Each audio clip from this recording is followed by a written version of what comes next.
રાજાધિરાજા દ્વારકાના નાથ દ્વારકાધીશની જય હો. મિત્રો, શ્રી કૃષ્ણ દ્વારકાધીશ મતલબ કે દ્વારકાના રાજા કહેવાય છે, પરંતુ તેમને કદી રાજાનો મોહ નહોતો, રાજ્ય કરવા માટેનો મોહ નહોતો. તેઓ સદા નિષ્પક્ષ અને નિડર રહ્યા અને રાજા જેવું જીવન જીવ્યા.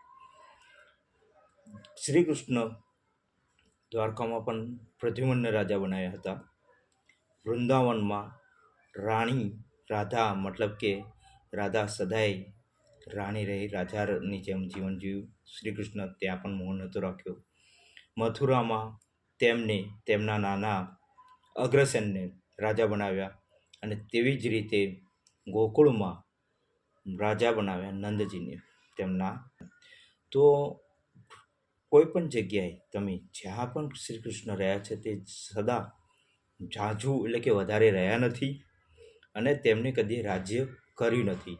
તો આપણી કેમ આટલી મોટી અપેક્ષાઓની ઈચ્છાઓ રાજા મહારાજા જો શ્રી કૃષ્ણના જીવનમાંથી આપણે ઘણું બધું શીખવાનું છે, ઘણું બધું બોધ લેવાનું છે, પણ આપણે લેતા નથી.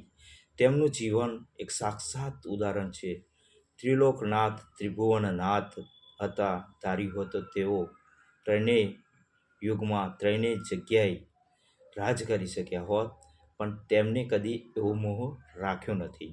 ધાર્યું હોત તો આકાશ પાતાળ અને સ્વર્ગમાં તેઓ રાજા હોત અને ત્રણેય જગ્યાઓમાં તેમનું રાજ ચાલતું હોય સદા નિરંતર.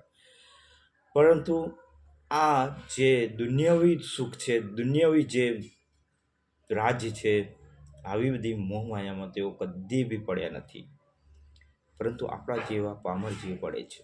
તેમને એક જીવ એટલે કે આપણા મનુષ્યનો દેહ ધારણ કરીને તેમને મોટું ઉદાહરણ આપ્યું છે. જેટલી મુશ્કેલીઓ અને જેટલા દુઃખ તેમને વેઠ્યા છે એટલા આપણે કદાચ નહીં વેઠ્યા હોય. એટલે જ કહું છું, દુઃખ મુશ્કેલીઓ આધિ વ્યાધિ ઉપાધિ તો આવવાની, પણ શ્રી કૃષ્ણ ભગવાનને આપણે પ્રાર્થના કરીએ કે તેને સહન કરવાની આપણાને શક્તિ આપે. જય દ્વારકાધીશ.